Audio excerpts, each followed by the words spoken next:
আশার কাছে কাশফুল থাকতে আমি একটু কাশফুলে যেতে পারলাম না। কি করবা বলো, সময় তো পাই না। থাক থাক, তোমার সময় পাওয়া লাগবে না, আমার যাওয়াও লাগবে না। আচ্ছা ঠিক আছে, রাগ করো না, আজকে দেখি বের হতে পারি কিনা। হ্যালো এভরিওয়ান, আসসালামু আলাইকুম। সবাই কেমন আছো? আমার নতুন একটা ভিডিওতে তোমাদের সবাইকে স্বাগতম। যারা ভিডিওটা ইউটিউব থেকে দেখছো তারা সাবস্ক্রাইব করে দিও, আর যারা ফেসবুক থেকে দেখছো তারা একটু ফলো করে দিও। কাশফুলে যে যাবা, কোন ড্রেস পরবা, কি পরবা? কেন, শাড়ি পরবো, শাড়ি পরে কাশফুলে যাব।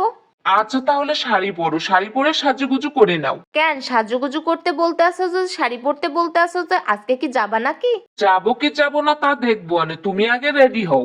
আচ্ছা ঠিক আছে, আমি রেডি হয়ে আসতেছি, বেশি সময় লাগবে না, মাত্র 10 মিনিট। খুলনার ভিতরে কাশফুল কোথায় আছে আর কোন দিকে যাবা? আশেপাশে কোথাও আছে নাকি? আমি কিন্তু দূরে কোথাও যাব না, আশেপাশে থাকলে যাব। তোমার তো এত কথার দরকার নেই, আশেপাশে থাকুক বা দূরে থাকুক, তোমার যাবার কথা যাবা।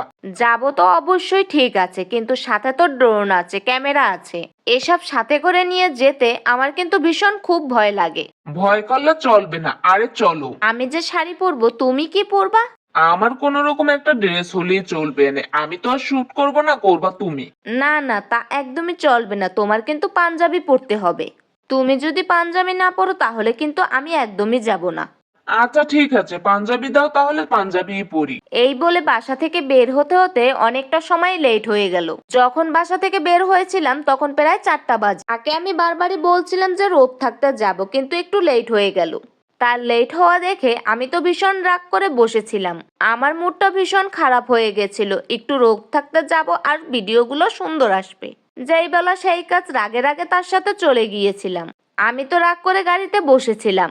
আরে কথা বলো না কেন, রাগ করে বসে আছো কেন? কি কথা বলবো, এমনিতেও লেট করে আসছো। আরে আর বেশি সময় নাই, এই তো মাত্র কাছাকাছি এসে পড়েছি। আরে বেশি দূর যাবো না, খুলনা বাইপাস রোডে যে কাশফুল ফুটেছে ওখানে যাব। আচ্ছা ঠিক আছে। যখন আমরা ভিতরে চলে গিয়েছিলাম তখন কোথাও কোনো মানুষ ছিল না। আমার তো ভীষণ ভয় লাগছিল, সাথে ড্রোন ছিল, ক্যামেরা ছিল। ভিতরে প্রবেশ করার পর কিছু দূর যেতে না যেতেই দেখি 2টা মেয়ে বসে আছে। তখন একটু বুকের ভিতরে সাহস আসলো। এই বলে ড্রোনটা চালু করে কিছু ভিডিও ক্লিপ নিয়েছিলাম এবং কিছুটা ফটো নিয়েছিলাম। তারপরে ওখানে একটা মজার কাহিনী ঘটলো। আমরা যখন ড্রোন চালু করছিলাম তখন মেয়ে দুটো বলতেছিল কোথা থেকে শব্দ আসে। ওরা তো ভীষণ ভয় পেয়ে গেছে। কিছুক্ষণ পর ওরা উপরের দিকে তাকিয়ে দেখে আমাদের ড্রোন চলতেছিল। যখন আমি ড্রোন চালিয়ে ভিডিও শুট করা শুরু করলাম, যখন আমরা ভিডিও চালু করা শুরু করেছিলাম তখন ওরা ড্রোন দেখে আরো কাছে এসে হাই বলা শুরু করলো। একটা মেয়ে আরেকটা মেয়েকে বলতেছিল, এই তুই হাই বলিস না। ওদের কাহিনী দেখে আমারই তো ছবি তোলার মুডটাই চলে গেল। আমি তো ভীষণ লজ্জা পেয়েছিলাম। ওখান থেকে কিছু ছবি এবং ভিডিও নিয়ে আমরা বাইরে বের হয়ে চলে আসলাম।